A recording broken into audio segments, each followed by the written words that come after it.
Salut tout le monde, bienvenue dans votre univers Z, l'endroit où nous parlons de tout ce qui concerne l'univers Dragon Ball. Aujourd'hui nous allons voir comment Goku absorbe tous les pouvoirs de Vegeta. Et si vous souhaitez voir plus de contenu Dragon Ball, laissez votre like et abonnez-vous pour rejoindre notre univers Z. Goku et Vegeta sont d'abord des ennemis mortels, mais leur relation se transforme peu à peu en un lien fraternel, unis par leurs racines Saiyan. La paternité est une bénédiction pour les deux jeunes hommes et, chacun ayant deux petits bouts de chou à élever, ils doivent établir des priorités, l'ultimatum se résumant à la famille ou au combat. Le sang Saiyan incitant les deux guerriers au combat, il semblait évident que l'issue pencherait vers la violence, et l'éducation des enfants serait inévitablement laissée aux femmes. Cependant, un seul Z-Fighter a surmonté son désir fondamental de se battre pour être avec sa famille, montrant ainsi certains des développements de caractère les plus significatifs de Dragon Ball Z. Mais Vegeta est-il vraiment beaucoup plus fort que Goku après tout? Quelles sont les choses qu'il peut faire que son rival ne peut pas faire? Et Goku pourrait-il absorber cette puissance pour lui-même, se rendant encore plus fort? Parlons de tout cela dans la vidéo d'aujourd'hui. Si Goku reste sans doute la figure la plus reconnaissable de Dragon Ball, les fans ne pouvaient nier l'attrait absolu de Vegeta, le prince de tous les Saiyans. Apparu dans la suite de Dragon Ball Z, Vegeta est d'abord apparu comme un Saiyan fier et arrogant, déterminé à conquérir la Terre, à récupérer les sphères du dragon et à atteindre l'immortalité pour lui-même. Cependant, les épreuves contre Frieza et les menaces futures aux côtés de Goku ont créé une sorte de rivalité entre les deux guerriers. Aujourd'hui, Vegeta s'est consacré à vaincre Goku tout en protégeant la nouvelle planète où il réside en permanence. Il est vrai que Goku n'est jamais négligent dans son entraînement. En fait, il est probablement obsédé par l'entraînement plus que quiconque. Cependant, alors que l'entraînement de Goku ne fait qu'améliorer ce qui semble être son talent naturel pour débloquer quelque chose d'inné en lui qui va au-delà des attentes, Vegeta débloque ses nouvelles formes et autres grâce à un entraînement pur. Par exemple, c'est grâce à l'entraînement et à la frustration que Vegeta a accédé à la forme Super Saiyan, et non à cause d'une prophétie. Cela l'a également aidé à s'élever vers cette forme grâce à l'hyperbolique Time Shanve. De même, c'est sa coopération avec Bulma qui lui permet d'acquérir la forme Super Saiyan 4. L'une des caractéristiques les plus notables de Vegeta en tant que rival de Goku et héros de la série est qu'il n'a pas nécessairement commencé par être une bonne personne. Au contraire, le prince des Saiyans était spectaculairement mauvais, n'hésitant pas à être brutal et à tuer si cela signifiait atteindre son objectif d'immortalité. Ce n'est que grâce à l'humiliation de Goku et à son séjour sur Terre avec sa nouvelle famille, Bulma et Trunks, que Vegeta a commencé à explorer son bien intérieur. Cependant, Vegeta est souvent victime de stratagèmes et de plans qui le transforment et tirent parti de son mauvais côté. C'est son orgueil et son excès de confiance qui ont permis à Cell d'exploiter pleinement sa forme finale. Le magicien Babidi a utilisé sa magie pour transformer Vegeta en Majin Vegeta, tandis que le vilain Baby a infecté Vegeta pour devenir son vaisseau. Étant donné la nature fière des Saiyans, il n'est pas surprenant que le roi Vegeta ait donné à son fils le nom de sa planète natale. Et étant donné la noble stature du prince Vegeta, il reçut un entraînement formel en tant que Saiyan d'élite. Malheureusement pour Vegeta, lui, Nappa et Raditz devinrent des guerriers sous le commandement de Frieza après la destruction de leur planète d'origine. Quoi qu'il en soit, le fait que Vegeta ait dû survivre si près de Frieza signifiait qu'il devait garder un œil sur ses actions pour survivre. Ces principes s'appliquent à l'approche du combat de Vegeta. Il est aussi impitoyable qu'il est expert en stratégie et en tactique de combat, car il pense toujours à des moyens de déjouer ses adversaires plutôt que de les combattre directement. Cette approche est très différente de celle de Goku, qui aime le frisson du combat et applique apparemment la philosophie de frapper plus fort lorsqu'il est confronté à un adversaire plus difficile. Et si la méthode de Goku semble mieux fonctionner, un Vegeta plus tactique est un changement de rythme agréable dans les combats de Dragon Ball. Étant donné la nature fière des Saiyans, il n'est pas surprenant que le roi Vegeta donne à son fils le nom de sa planète natale. Et étant donné la noble stature du prince Vegeta, il a reçu un entraînement formel en tant que Saiyan d'élite. Malheureusement pour Vegeta, lui, Nappa et Raditz sont devenus des guerriers sous le commandement de Frieza après la destruction de leur planète d'origine. Quoi qu'il en soit, le fait que Vegeta ait dû survivre si près de Frieza signifiait qu'il devait garder un œil sur ses actions pour survivre. Ces principes s'appliquent à l'approche du combat de Vegeta. Il est aussi impitoyable qu'il est expert en stratégie et en tactique de combat, car il pense toujours à des moyens de déjouer ses adversaires plutôt que de les combattre directement. Cette approche est très différente de celle de Goku, qui aime le frisson du combat et qui, apparemment, a pour philosophie de frapper plus fort lorsqu'il est confronté à un adversaire plus difficile.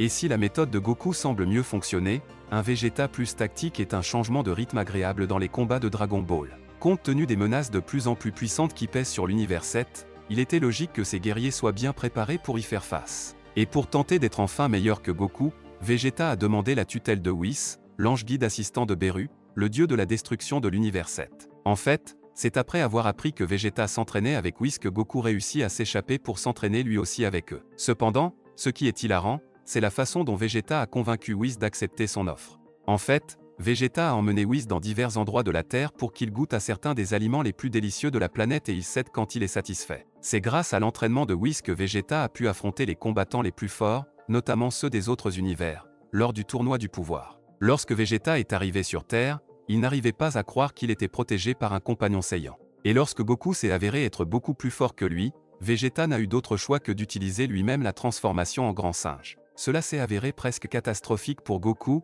puisque la transformation en grand singe était quelque chose qu'il n'était plus capable de faire depuis que sa queue avait été coupée par Maître Kame. Et pourtant, Goku est capable de tromper Vegeta et de le vaincre sous cette forme. C'est une capacité intéressante pour Vegeta, surtout lors de son premier combat contre Goku. Être capable de reconnaître le besoin du grand singe et de l'utiliser consciemment prouve que Vegeta a un remarquable contrôle de soi, considérant que Goku et Gohan sont devenus fous pendant leur transformation en grand singe.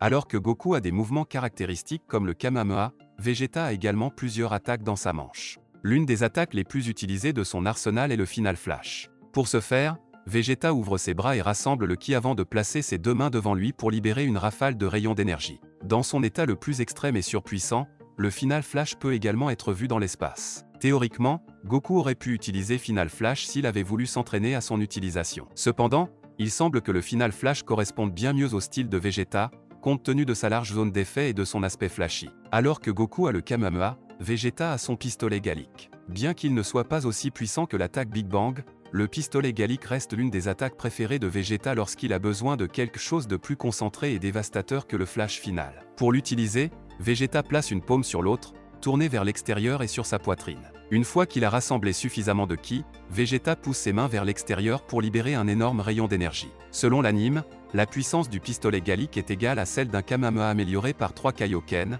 ce qui rend le pistolet Gallic à la base plus puissant que le Kamehameha de base de Goku. Considéré comme la technique phare de Vegeta, l'attaque Big Bang est l'une des attaques les plus dévastatrices de la série. Pour l'utiliser, Vegeta étend simplement un bras et ouvre sa paume, condensant le ki et le libérant dans une énorme explosion instantanée. Il utilise d'abord cette attaque en utilisant Android 19, qui l'anéantit complètement.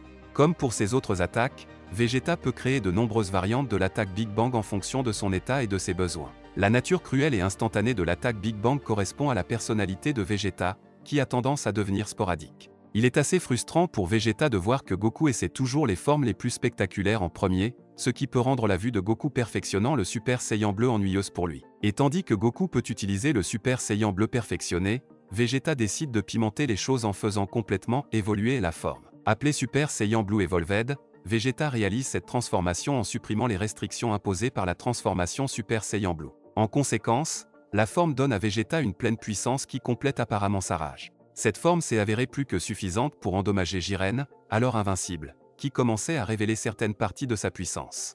Les fans de la série ont été assez surpris de voir Goku atteindre l'instinct ultra autonome, d'autant plus que cette forme permet essentiellement à son corps de bouger librement et sans restriction. Ainsi, il est capable d'esquiver et de réagir aux attaques instantanément, sans avoir besoin de réfléchir, le guerrier ultime. Goku a passé une bonne partie de Dragon Ball Super à dominer ses ennemis à cet égard, jusqu'à ce que Vegeta atteigne une forme similaire. En puisant dans le pouvoir de destruction, Vegeta est capable d'invoquer l'Ultra Ego. Cette transformation est l'opposé de l'Ultra Instinct, car elle donne à son utilisateur un contrôle total sur son corps. D'autres disent que cette forme donne à Vegeta un pouvoir similaire à celui d'un dieu de la destruction, faisant de lui l'un des êtres les plus puissants de l'univers. En fait, ce mode est extrêmement puissant, car Vegeta peut détruire les attaques simplement en les touchant. Cependant, cette transformation alimente le désir de destruction et de chaos de son utilisateur. Tout au long de la franchise, on a dit à la blague que Goku n'était peut-être pas un aussi bon père qu'on le prétendait, et Vegeta en est la preuve. Bien qu'il soit toujours prêt à s'entraîner pour être sûr d'égaler la force de Goku,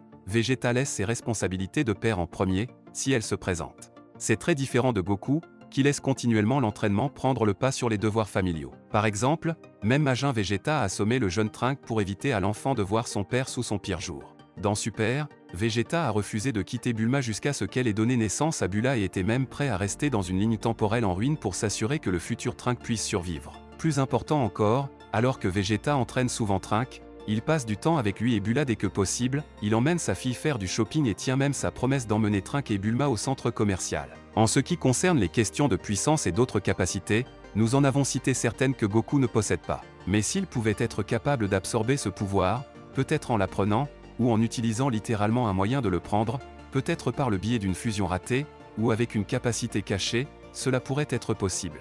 Ainsi, non seulement une partie des pouvoirs ou une copie parfaite entrerait dans son corps, mais de nouvelles capacités pourraient être utilisées. Bien sûr, cela mettrait Vegeta en colère, mais il serait certainement curieux de voir Goku utiliser Alter Ego, par exemple. Mais qu'en est-il de vous? Aimez-vous Vegeta? Quelles sont ses compétences préférées et quelles sont celles qui, selon vous, pourraient correspondre à celles de Goku? Laissez votre avis dans les commentaires. C'est tout, j'espère vraiment que vous avez apprécié la vidéo. Si vous avez des suggestions de vidéos, n'oubliez pas de les commenter ci-dessous, car je les lirai toutes comme je le fais toujours. N'oubliez pas non plus de laisser un like si vous avez aimé la vidéo et n'oubliez pas de vous abonner et de sonner la cloche pour ne pas manquer le contenu de votre univers Z.